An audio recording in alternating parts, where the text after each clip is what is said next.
en el otro, para ir viendo, no sé que en algún momento me retraso. Me voy a unirme acá. Desactivar sonido.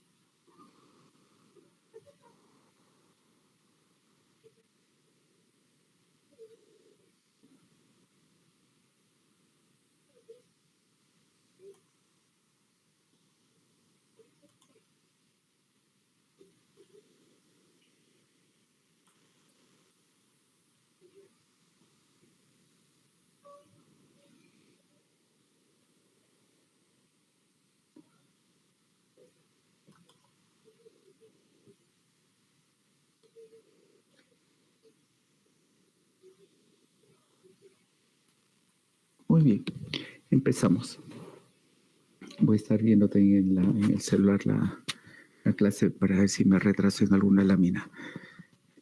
Como ya sabe, ya me presenté. La clase, el curso es cirugía de tórax cardiovascular, un curso importante. Tenemos que tener criterios y consideraciones básicas de algunos aspectos. El examen que les viene a fin de curso no es tan fácil, ¿no? Yo estaba revisando, hay que pensarlo un poquito. De mi parte van a venir 2 preguntas de anatomía, sobre todo en la parte, pues, que demos una anatomía aplicada a algún procedimiento, ¿no? Empezamos. El tórax. El tórax es un segmento de nuestro cuerpo que tiene ciertos límites que fácilmente lo podemos describir ustedes en este momento, ¿no? La parte superior, la apertura del tórax, la parte posterior está la columna, en la parte lateral están las costillas, espacios intercostales, en la parte anterior el esternón, los cartílagos, en la parte inferior el diafragma. O sea, es como un cubo. Tiene caras, una cara superior, una cara inferior, lateral, anterior, posterior, el cual tiene un contenido. Ese contenido tiene 2 órganos importantes, ¿no? El corazón y los pulmones. Está muy protegido estos 2 órganos nobles del cuerpo por un aparato, por un esqueleto óseo que impide, pues, que si cuando haya traumas afecte directamente sobre estos órganos nobles. ¿No? Como se ve en la parte, en el otro gráfico, están los pulmones, está el corazón, los grandes vasos que emergen y llegan al corazón, estructuras nobles como es la tráquea, el esófago, el diafragma, la parte baja, ¿no? Que es el músculo respiratorio predominante. Y tenemos que considerar ciertas líneas que nos sirven para hacer ciertos procedimientes. Las líneas es fácil determinar porque atraviesan o cruzan una parte del cuerpo. Por ejemplo, es el esternón. La línea que cruza la parte media del esternón es la línea media esternal. La línea que cruza la media clavícula, la línea media clavicular. En la axila, la línea que está en la parte anterior de la axila, la línea axilar anterior. O sea, no es difícil, ¿no? La zona donde unas líneas que cruzan el tercer espacio, cuarto espacio, quinto espacio intercostal. Por ejemplo, la línea esternal media, ¿para qué es importante? Para limitar cuando hacemos la esternotomía media para la apertura de la cavidad external, para realizar, disculpe, la apertura del hueso external para llegar a una cavidad que es el mediastino, donde está el corazón, y realizar múltiples procedimientos quirúrgicos, ¿no? La línea medio clavicular es una línea importante y si lo determinamos, por ejemplo, línea medio clavicular con segundo espacio intercostal, son lugares donde podemos hacer exploraciones para determinar la presencia de neumotórax, por ejemplo, ¿no?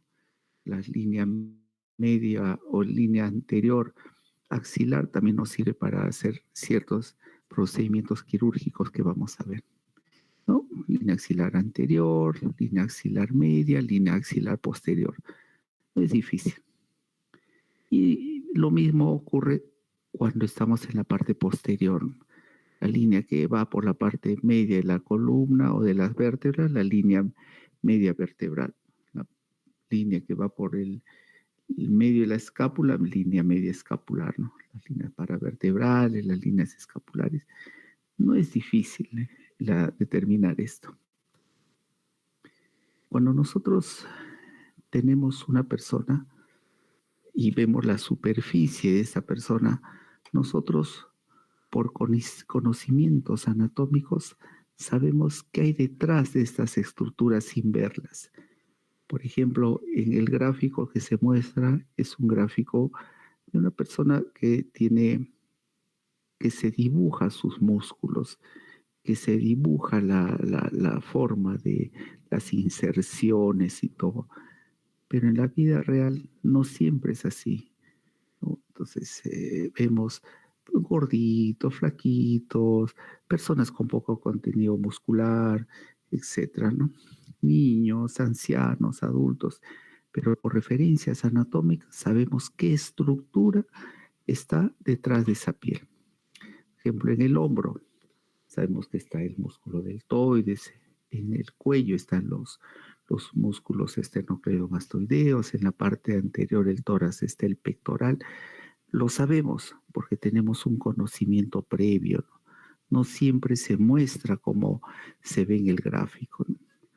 Entonces, tenemos que tener presente pues, que en la parte anterior está el músculo, el pectoral, hay un pectoral mayor, un pectoral menor, en la parte del hombro, el músculo deltoides, el cuello está por los músculos esternocleidomastoideos, en la parte anterior del abdomen los músculos rectos, en la parte lateral del tórax el gran músculo, el dorsal ancho, los músculos serratos, etc. Lo conocemos por referencias anatómicas, por lo que hemos estudiado. Igual la parte posterior, ¿no? El gran músculo dorsal ancho que abarca la parte lateral y posterior del tórax. El músculo deltoides, etcétera, etcétera. Esta distribución anatómica nos sirve para muchos procedimientos que vamos a realizarlo dentro del tórax, como vamos a explicar luego. El tórax tiene un esqueleto óseo, como hemos visto, ¿no? Formado por costillas, en la parte anterior, lateral y posterior. En la línea media anterior está el esternón y en la línea media posterior están las vértebras, la columna vertebral. Y en las partes laterales posteriores está la escápula. Es una estructura ósea que es como un armazón, como una caja que está protegiendo órganos nobles, como hemos visto. Hay costillas verdaderas, costillas falsas, costillas que se llaman flotantes, etc. Estas costillas no forman una estructura inmóvil, rígida, se mueven. Este esqueleto óseo se mueve con los movimientos de inspiración y expiración. Cuando inspiramos, este armazón óseo se eleva y cuando expiramos, baja. Es un movimiento continuo que ejercemos desde que nacemos hasta que terminan nuestros días. No podemos dejar de respirar.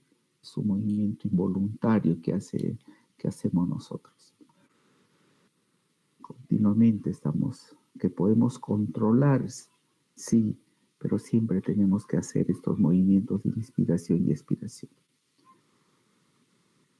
Cuando una vez retiramos la piel, ya sabemos que en la parte anterior está el pectoral, el músculo recto anterior, en la parte lateral está el músculo del deltoides, hay un surco, el decto pectoral por donde pasa la vena cefálica, más arriba están los músculos, los esternocleidomastoideos que tienen como referencia, que sirven como referencia anatómica para encontrar la arteria carótida, los vasos yugulares, etc.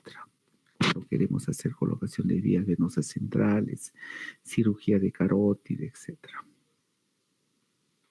Cuando vamos profundizando en la disección, vamos retirando los grandes grupos musculares y vemos que entre costilla y costilla hay un músculo, que es músculo intercostal, que une estas costillas y facilita también el movimiento. Acá en el gráfico, en la parte media, se ve una estructura importante que vamos a tratarla mucho en la cirugía cardíaca, que es la arteria torácica interna o mamaria también llamada, ¿no? Que es la primera rama de la arteria subclavia, la primera rama que desciende de la arteria subclavia. Vamos ingresando más al tórax y vemos una pista, pues, en que ya se retiró la parte anterior y que vemos las costillas, los músculos intercostales, en la parte baja el diafragma.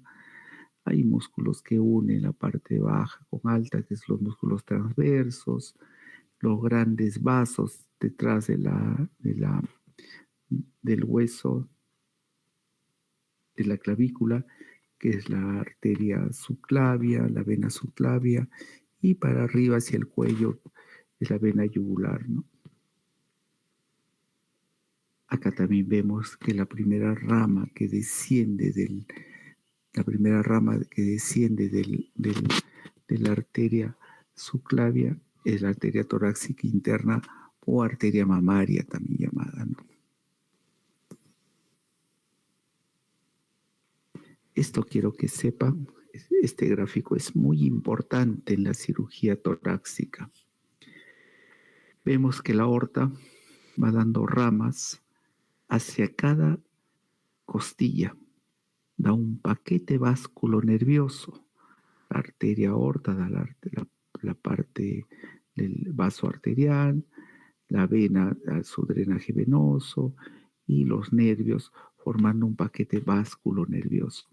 Ese paquete vasculo nervioso recorre por debajo de la costilla. Acá creo que se va a ver mejor. No. Recorre por debajo de la costilla. Cuando hagamos procedimientos quirúrgicos de exploración, como por ejemplo, quiero ver si el paciente tiene neumotórax, tiene derrames pleurales, hacer biopsias de pleura, etcétera, etcétera. La forma de abordaje adecuada es sobre la costilla, no debajo de la costilla. Porque debajo de la costilla, le repito, pasa el paquete vasculo nervioso y muchas veces hemos tenido lesiones hasta mortales cuando laceramos estos paquetes vasculo nerviosos. Por ejemplo, cuando se hace una biopsia de pleura, si el que realiza la biopsia de pleura hace el retiro de muestra por debajo de la costilla, puede lesionar en forma severa este paquete vasculo nervioso, sobre todo la arteria, causando hemorragias profusas, ¿no?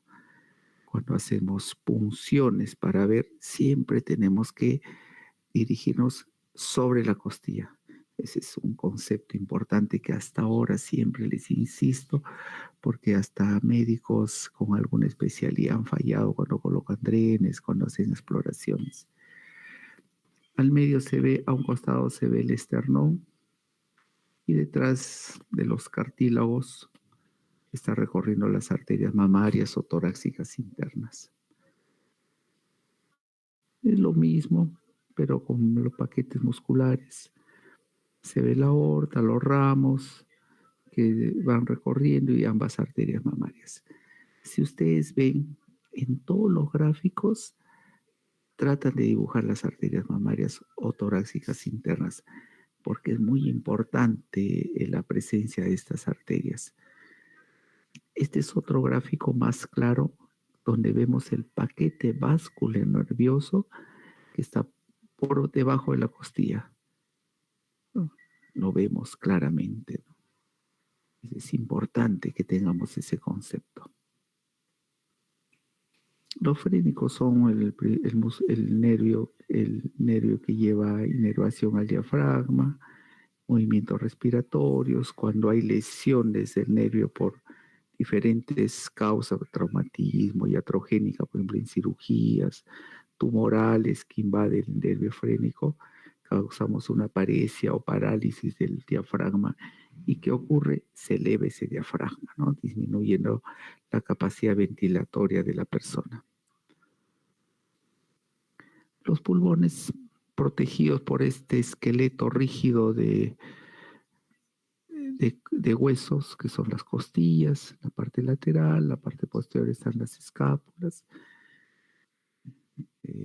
la parte alta está la clavícula, ¿no? El pulmón está muy protegido. Debajo tiene el músculo diafragma, en la parte derecha está el hígado, en la parte izquierda está el estómago, el ángulo esplénico del colon, etc.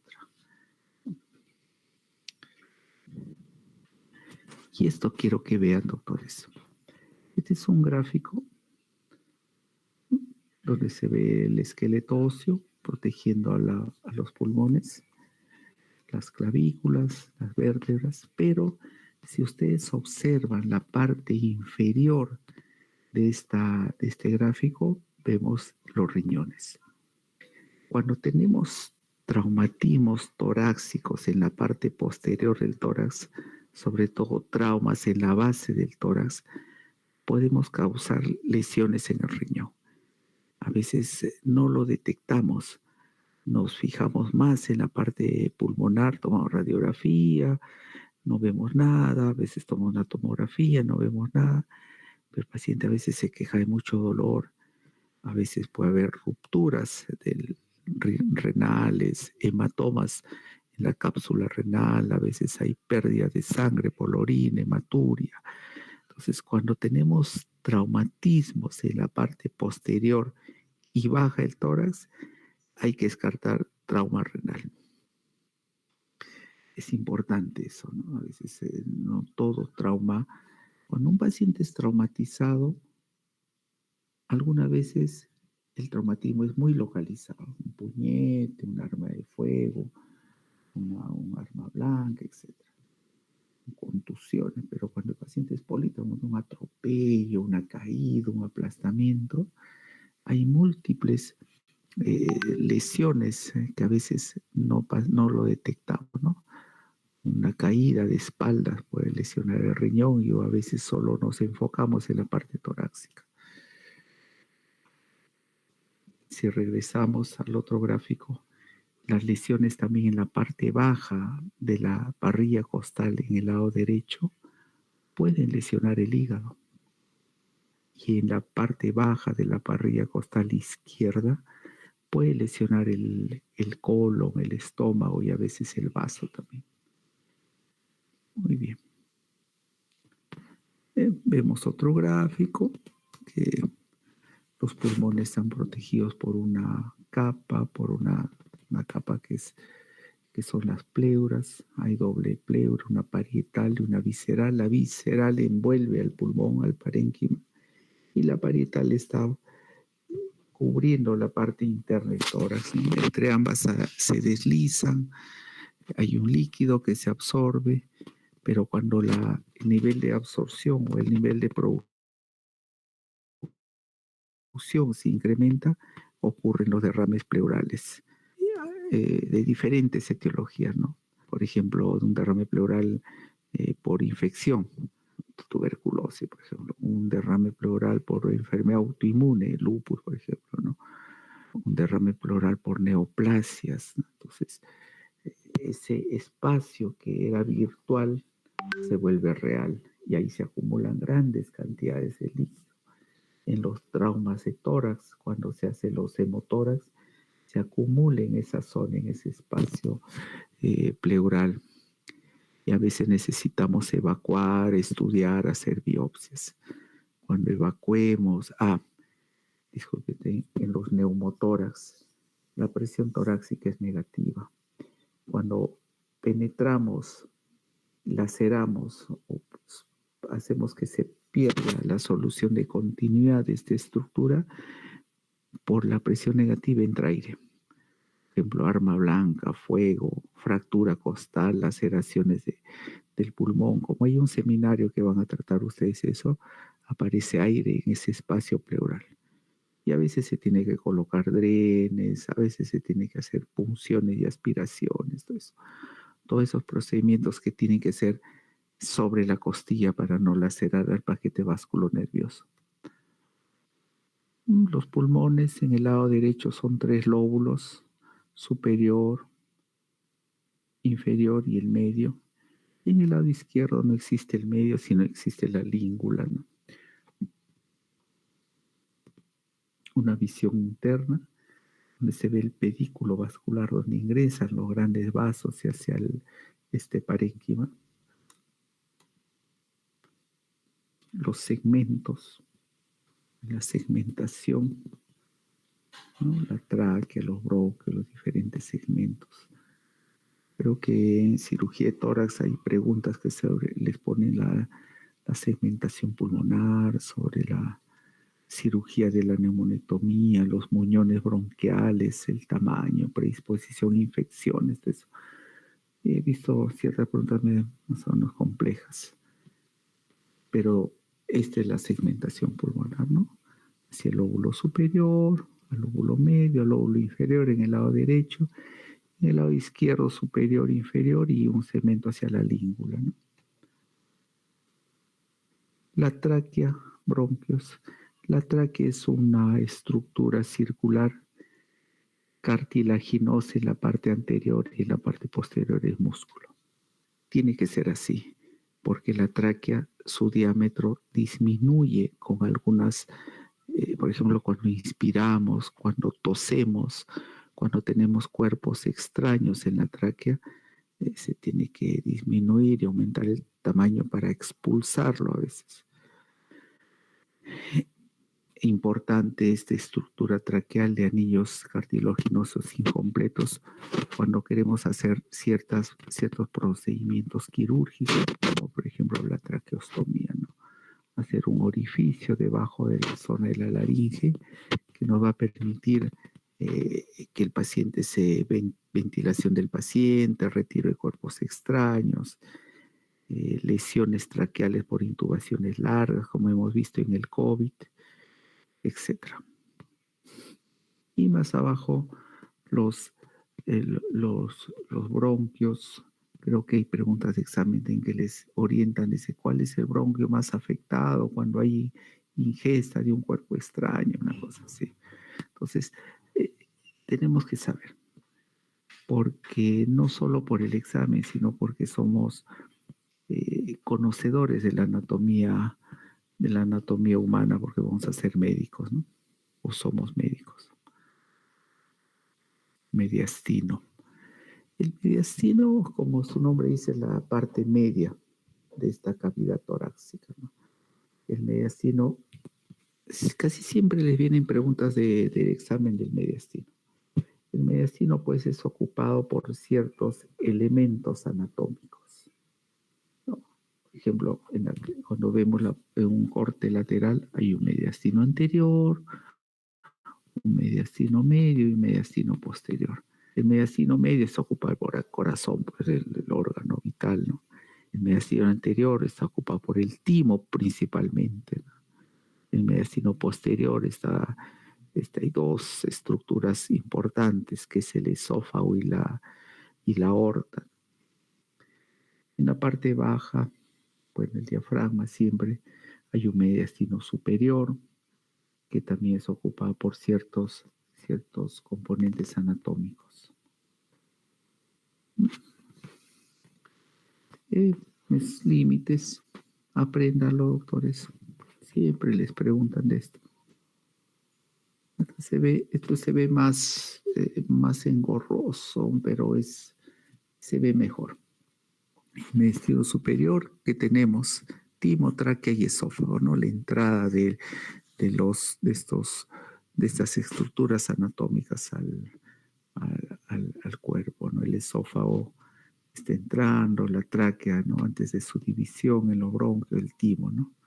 ¿Qué arterias tenemos en el mediastino superior? la aorta cuando hace el arco, tronco, generalmente estructuras vasculares, ¿no? Las venas cava superior, las venas brachiocefálicas, ahí los conductos torácicos, los nervios vagos, ¿no? El mediastino superior. Y el mediastino inferior se divide pues en anterior, medio y posterior, que ya más o menos le hemos visto. Anterior principalmente el timo, principal. Pues la arteria mamaria, torácica interna y algunos linfáticos. El mediastino medio principalmente el corazón, pues, ¿no?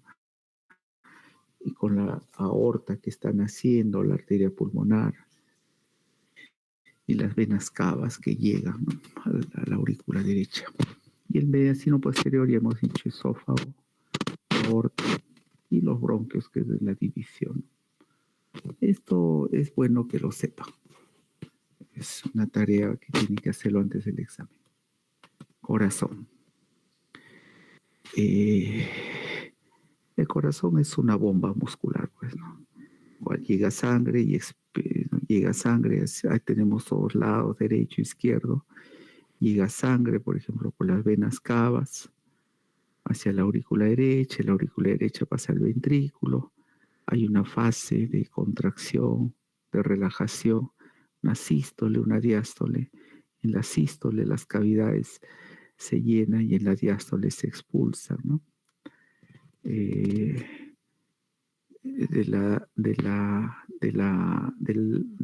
ventrículo derecho pasa a la arteria pulmonar, es sangre venosa y se dirige hacia los pulmones, se oxigena y retorna.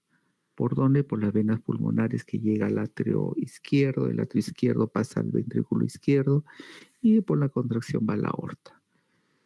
Es un músculo mucho más grueso en la parte izquierda y en la parte derecha es más delgado y tiene un componente nervioso de conducción muy importante, ¿no? Cuando hay ciertas patologías ocurren los bloqueos auriculoventriculares, los bloqueos de segundo grado, de tercer grado, etc. Hay una estructura anatómica vascular que son las arterias coronarias, que lo vamos a revisar en la clase de arterias coronarias. Hay estructuras que son puertas, que son las válvulas. Hay 4 válvulas: la aorta, la válvula aórtica, la válvula mitral, la válvula tricuspide y la pulmonar, que cada una de ellas presenta patologías. Hay patología en la válvula aórtica, en estenosis, en insuficiencia, ¿no? Patología de la válvula mitral, igual. Patología de la válvula tricuspide, patología de la válvula pulmonar, que les van a estar detallando sus profesores en las diferentes clases, ¿no?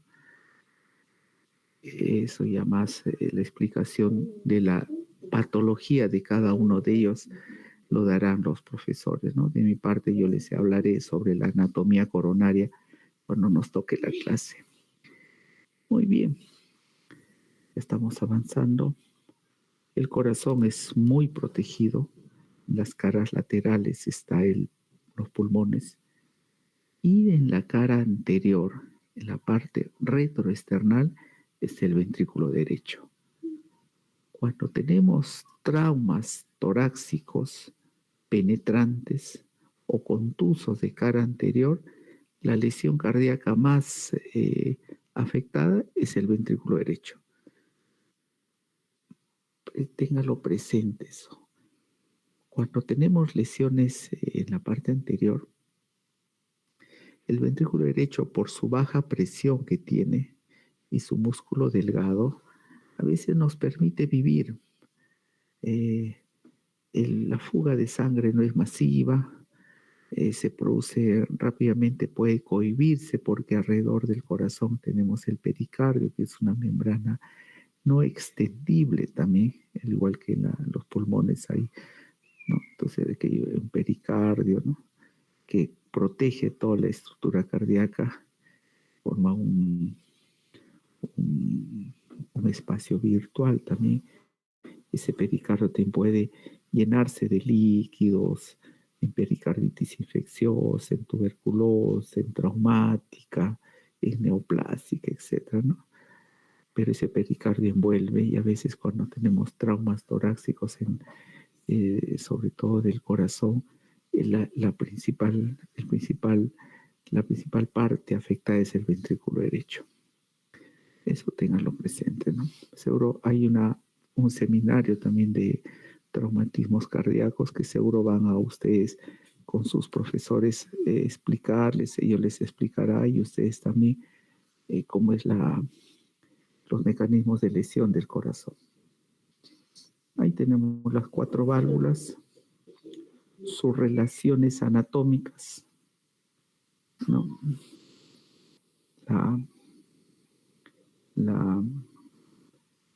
La aorta, de la aorta nacen las dos coronarias derecha e izquierda por medio de los ostios, la válvula aórtica es de morfología trivalvar, ¿no? Tenemos 3 velos, la pulmonar igual, 3 velos, la válvula mitral, solo 2 velos, y la tricúspide también 3, ¿no? En el velo posterior, no tengo puntero, en el velo posterior está en relación con una arteria que es la arteria circunfleja. Y un profesor de pregunta, cuando hacemos cirugía de la válvula mitral y resecamos o hacemos alguna maniobra quirúrgica en el velo posterior, ¿qué estructura anatómica puede ser afectada? Es la circunfleja, bueno, por su correlación anatómica, ¿no? Su cercanía. Y eso ocurre varias veces, doctores, hasta hace poco, ¿no? Cuando ponemos puntos muy profundos en la válvula mitral, podemos lesionar la arteria circunfleja, como seguro les van a explicar en las clases respectivas. Ahora vamos a hablar un poquito de los procedimientos, ya estamos acabando.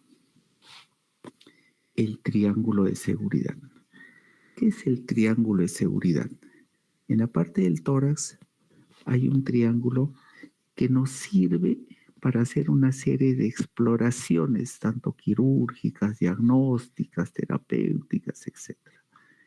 Este triángulo de seguridad se llama así porque es una zona anatómica donde podemos realizar ciertos procedimientos no teniendo poco peligro de lesionar algunas estructuras que son nobles. Por ejemplo, en el lado derecho, debajo del diafragma está el hígado, pero por cuestiones múltiples, por ejemplo, un abdomen globuloso de un paciente muy obeso, paciente cirrótico, paciente con un hilio paralítico, el cual el abdomen está muy distendido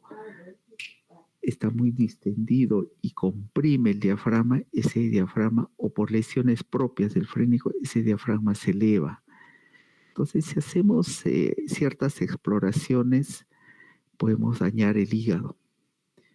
Entonces, el triángulo de seguridad nos da ese margen de trabajar en un lugar donde casi no hay otras estructuras que no sean el pulmón, el diafragma más alto, disculpe, más bajo, o las pleuras, ¿no? Y tiene sus límites definidos, pues, ¿no?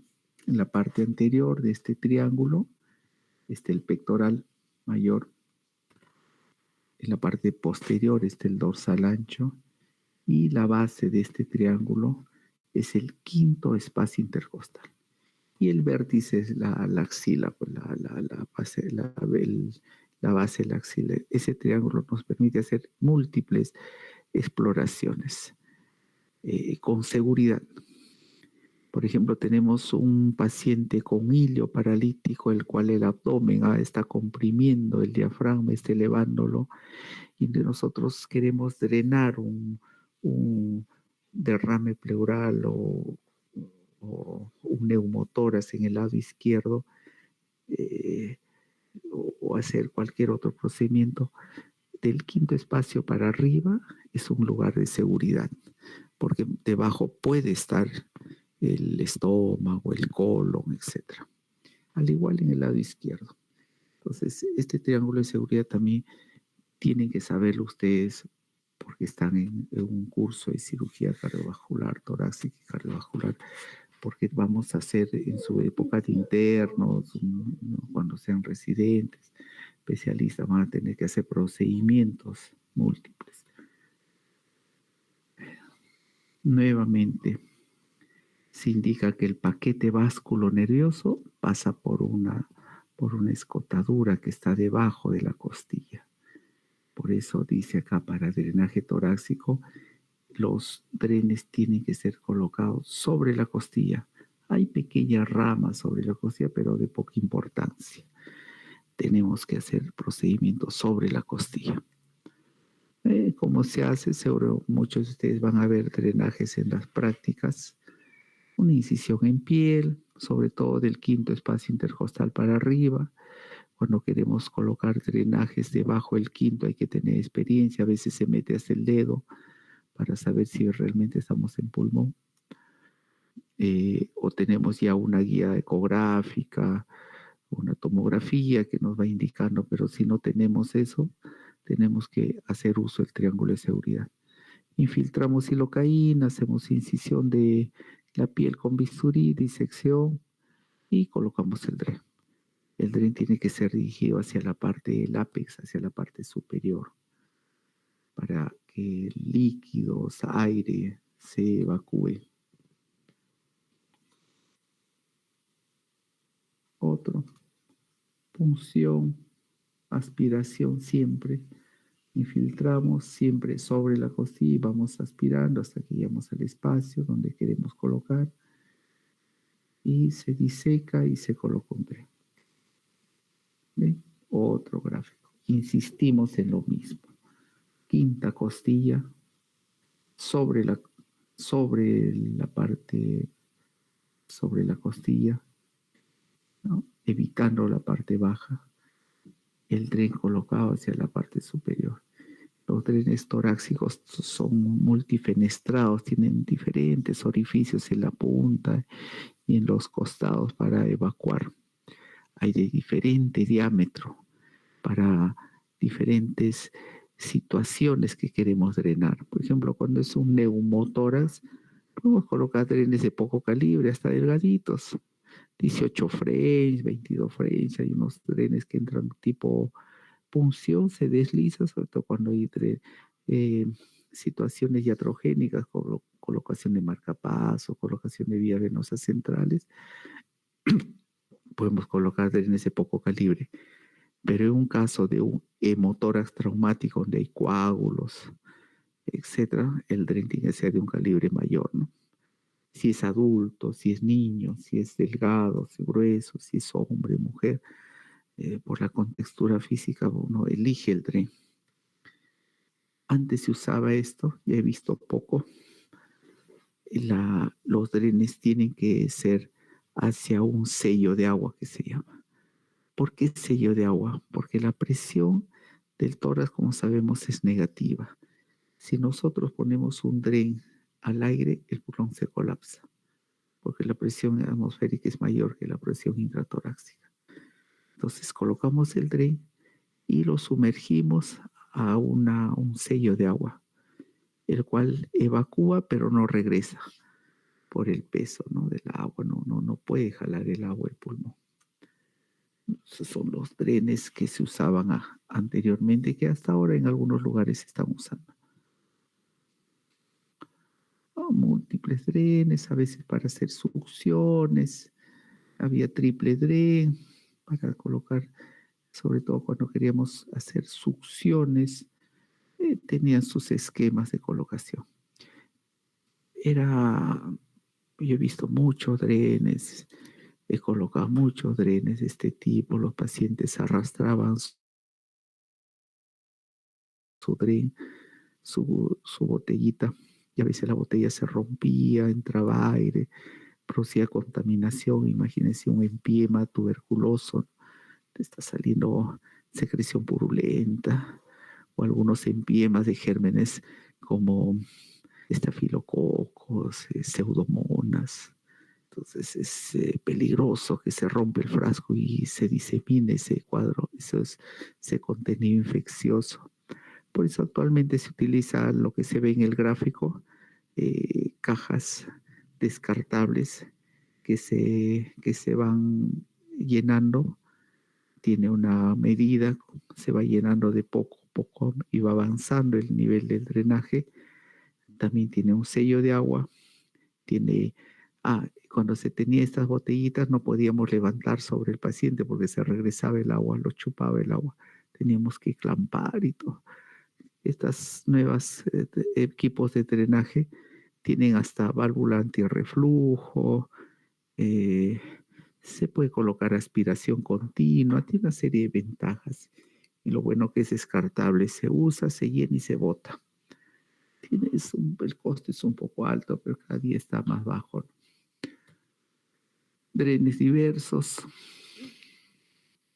¿no? Colocación siempre en la parte baja, siempre colocar hacia abajo. Más si son botellas que regresan el agua por la succión de la presión negativa intratorácica.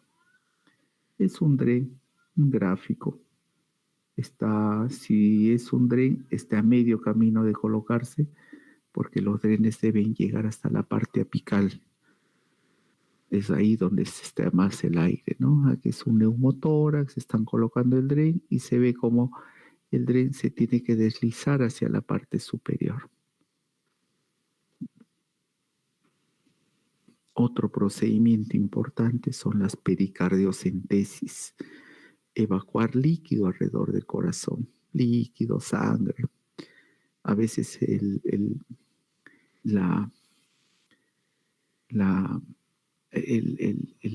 pericardio no contiene mucho líquido, cuando sobre todo son colecciones agudas. El paciente puede morir por un taponamiento cardíaco, como vamos a revisar en el seminario de trauma, ¿no? La fase diastólica se altera, no hay el llenado ventricular, disminuye el gasto cardíaco, el paciente muere, se comprime el corazón. Entonces, una medida de emergencia es punzar. Hay unos límites entre el esternón y la costilla, dirigido a la axila o al hombro. Penetra aguja en 45 grados, entra y aspira. No puede estar moviendo la aguja dentro porque estas agujas tienen un borde cortante. Aspira, aspira hasta que llega y se coloca se aspira, se drena. Es complejo, no es fácil. A veces lo hacemos con guía ecográfica. Yo personalmente he hecho algunas oportunidades y a veces no he podido, sobre todo cuando son colecciones pequeñas. Es un corte donde se ve el corazón, el pericardio que está comprimiendo al corazón. Pericardio, líquido, hay presión, comprime el corazón y hay que colocarle un dren. Pero el otro procedimiento, si no se puede hacer una pericardiocentesis, es el drenaje por incisiones subsifoideas. Se hace un pequeño corte bajo del sifoides y por disección se llega al pericardio, se abre y se drena. Es un procedimiento que hay que saber. Tiene ciertas... es que el diafragma está hacia abajo, hay que saber hacerlo. Podemos lacerar el hígado, podemos lacerar el propio corazón, etc. Otro procedimiento que tenemos que saber es, muchos de ustedes van a ser intensivistas, pediatras, nefrólogos, cirujanos, etc. Colocación de vías venosas centrales. No estamos viendo la arteria, no estamos viendo la vena, tenemos que colocar hacia una parte venosa, evitar las punciones arteriales. Y por anatomía vamos a saber dónde está. Vemos los espacios, el músculo esternocleidomastoideo, aquí está el pulso carotidio, lo tengo que punzar acá, la clavícula. Entonces, para eso nos sirve el conocimiento anatómico, ¿no? Es lo mismo, el otro gráfico está mejor. Actualmente los procedimientos, por su complejidad, la gran mayoría estamos usando el ecógrafo como guía para punción, para hacer drenajes y todo. Hace poco estaba leyendo una revista médica de gran impacto que el estetoscopio se está volviendo un elemento más de como es decorativo para el médico, ¿no? El estetoscopio colgado en los hombros del médico, ¿no? Porque actualmente lo que está sustituyendo a este estetoscopio es el ecógrafo. Por ecografía podemos diagnosticar neumotoras, derrames pleurales, líquido libre en cavidad abdominal, líquido en el pericardio, como vamos a revisar en los seminarios, ¿no? Hacemos drenajes, direccionamos nuestros puntos de punción, hasta para tratamiento en terapia del dolor utilizan la ecografía para dirigirse dónde van a ser las punciones, los bloqueos de ganglios nerviosos, etcétera. Este es un gráfico que hay ciertos hospitales, universidades que están teniendo, ya no sé si la Ricardo tiene. Y lo último, ya para acabar, las incisiones torácicas. Todo lo que hemos aprendido, que les he explicado a grandes rasgos, pero lo más detallado ha sido la anatomía aplicada a procedimientos, y ahora la anatomía aplicada a la parte quirúrgica, las incisiones torácicas. La toracotomía posterolateral es la incisión estándar en la cirugía de tórax. Es la mejor incisión para abordar el pulmón. No hay otra. Ni la anterior, ni nada. La toracotomía posterolateral. La posterolateral uno lo puede ampliar y volver una toracotomía anterolateroposterior. Nos permite la observación total de las estructuras intratorácicas. Podemos trabajar pulmón, neumonectomía, resecciones en neoplasias, en tumores, etc. Es la incisión con mayor, pero tiene cierta desventaja, que por esa gran incisión cortamos grandes grupos musculares, sobre todo el dorsal ancho. El dorsal ancho es sacrificado en esta incisión, pero nos permite hacer grandes cirugías de todo tipo. Ahora hay variantes, ¿no? Incisiones más posteriores, más anteriores. Bueno, es como se reseca una costilla, el pelar una costilla. Nos permite llegar a cualquier estructura, al pedículo vascular de los pulmones, podemos hacer resecciones en cuña, lobectomías, neumonectomías, reimplantar otro pulmón, etc. En la toracotomía lateral también se puede hacer, son incisiones más pequeñas, ya son dirigidas hacia cierta patología en sí. Por ejemplo, queremos hacer una biopsia de pulmón, resecar una bula, hacemos pequeñas incisiones, los cuales nos permiten abordar directamente esa estructura anatómica, ¿no? Pero la gran incisión es la toracotomía posterolateral. Estas son variantes ya. Hacemos a veces pequeñas incisiones torácicas en cirugía cardíaca, sobre todo cuando hacemos cirugía cardíaca por video, todo eso, ¿no? Una toracotomía axilar para, sobre todo, patología del lóbulo superior, del ápex, para ver la cúpula diafragmática, la parte alta. Disculpe, la cúpula pulmonar, la parte donde está el drenaje, los grandes vasos. Dirigimos por medio de de estas incisiones al lugar donde queremos trabajar. Toractomías axilares, como acá se ve, por ejemplo, la venáceos, el ilio, una parte, etc. Hay una gran incisión que es la esternotomía bilateral, que es la incisión de Clamshell, que es la apertura del tórax en la parte anterior, es una incisión anterolateral bilateral. Tenemos que seccionar el esternón y ligar las arterias torácicas internas o mamarias. Es una incisión que casi ya no se usa.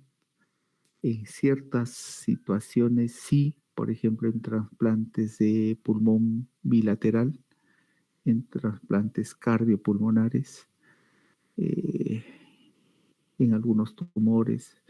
Yo me acuerdo que esta incisión hacían hasta para corrección de cardiopatías congénitas en damas. Hacía una incisión submamaria bilateral con sección del esternón. He visto 2, 3 pacientes que han sido sometidas con esto, cierre de CIBs, etcétera, más por cuestiones estéticas. Es una incisión muy cruenta, la apertura de ambos pulmones, de ambas cavidades torácicas, es muy cruenta. Por eso ya no se usa mucho, salvo en ciertas situaciones como les he explicado. Y la esternotomía media o mediana es la incisión estándar para la cirugía cardíaca. Es la incisión por donde podemos abordar cualquier patología a nivel del corazón y sus grandes vasos como el aorta, las arterias pulmonares. Por medio de una esternotomía media podemos abordar patología coronaria, patología valvular, cardiopatías congénitas, tumores, aneurismas de la aorta ascendente, del callado, etc. Es una incisión muy amplia, de mucha visualización de estructuras. Podemos por estas incisiones conectar al paciente a circulación extracorpórea.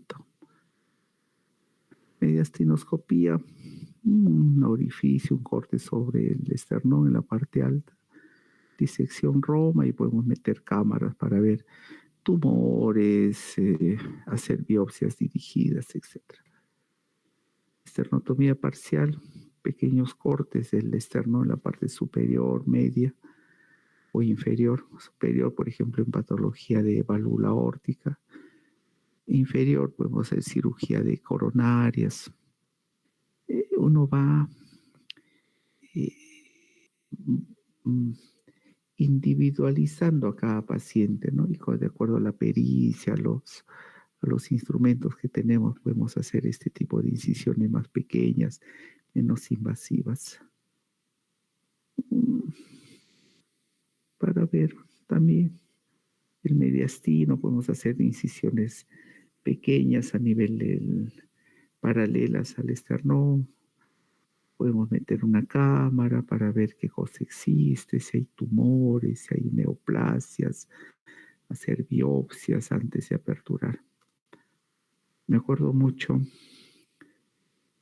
una doctora que había terminado de estudiar su medicina y se fue a Huacho, a la altura de Huacho.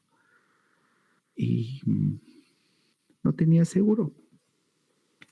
La chica había terminado de estudiar y se fue al Hospital Cayetano Heredia porque el brazo izquierdo se le había edematizado, solo el brazo y un poco de dolor. Y me llama, porque por una época estuve en Cayetano. Y la veo a la doctora y le digo, doctora, ¿qué pasó? Se me hincha el brazo, me dice, me duele un poco cuando muevo, pero no es mucho, lo que me preocupa es porque se ha edematizado. ¿Por qué se puede edematizar un brazo? Porque el drenaje venoso o linfático puede estar alterado, ¿no? Y porque el edema en brazos es poco frecuente, generalmente está asociado a algo compresivo. Le tomamos una tomografía y tenía una gran tumoración invasiva de los grandes vasos, sobre todo de la vena cava, de la benignominada de esa zona. Y quisimos abrir, porque en el hospital de Cayetano no hay pues media sinoscopía, ¿no? Que hubiera sido un corte y ver qué está pasando por dentro y tomarle una biopsia, ¿no?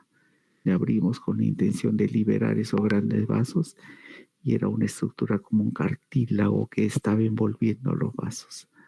No se pudo hacer nada. Invasivo en los grandes vasos. Se tomó una biopsia grande, se cerró y resultó ser un linfoma. Le dio un tratamiento, se recuperó.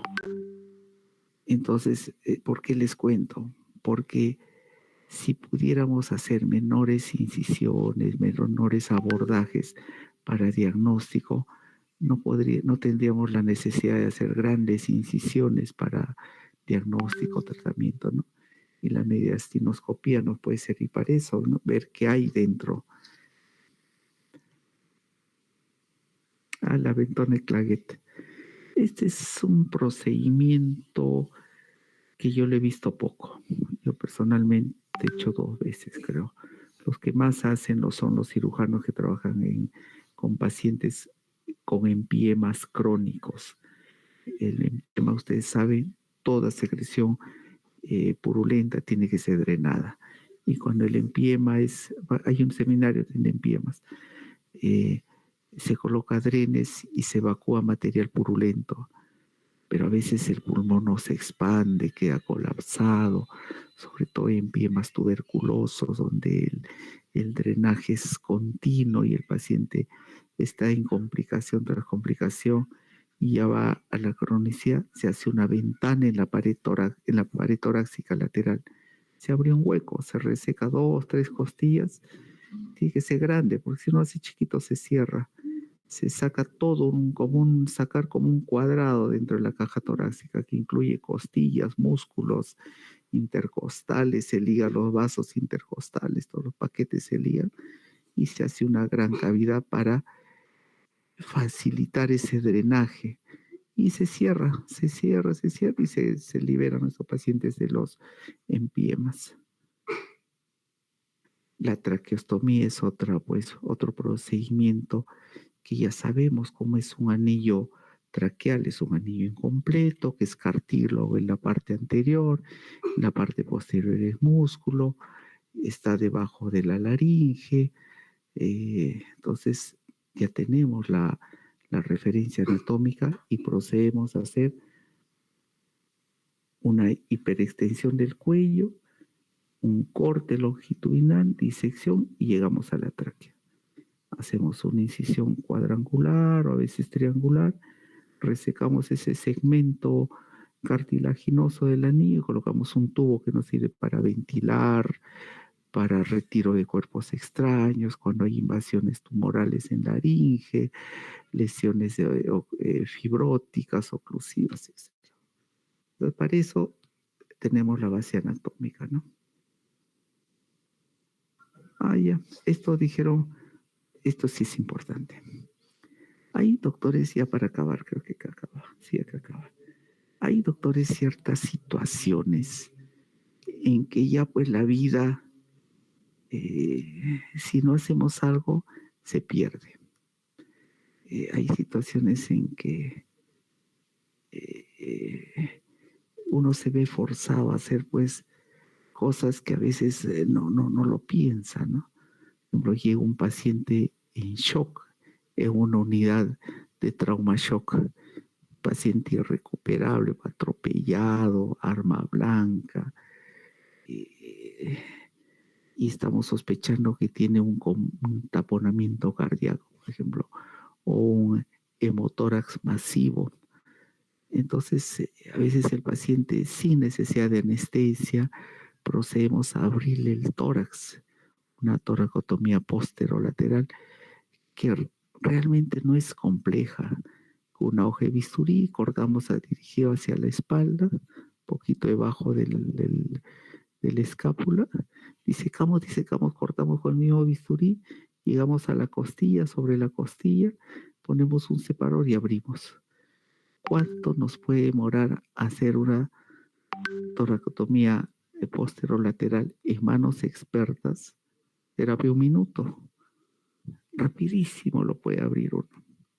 Una persona que no es experta como un residente, será 3, 4, 5 minutos.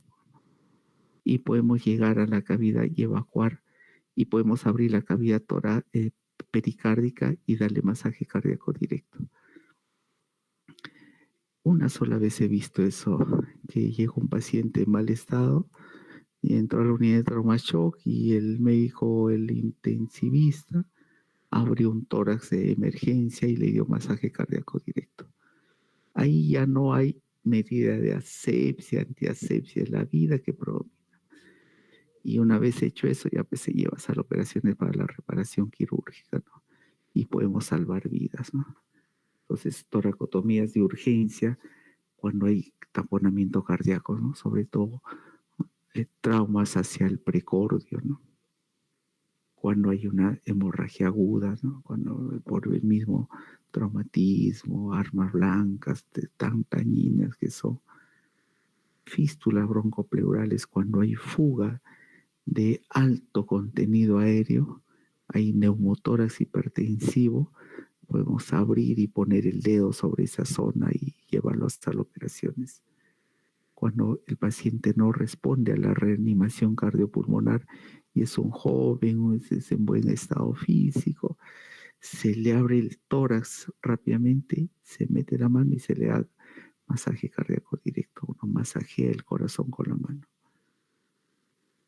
Cuando hay hemorragias a nivel del abdomen, por ejemplo, en rupturas de aneurismas, alguna situación de sangrado sumamente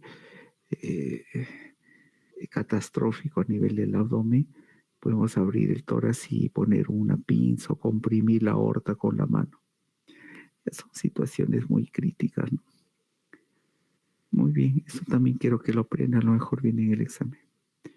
Eso es todo, doctores. No sé si tienen alguna pregunta.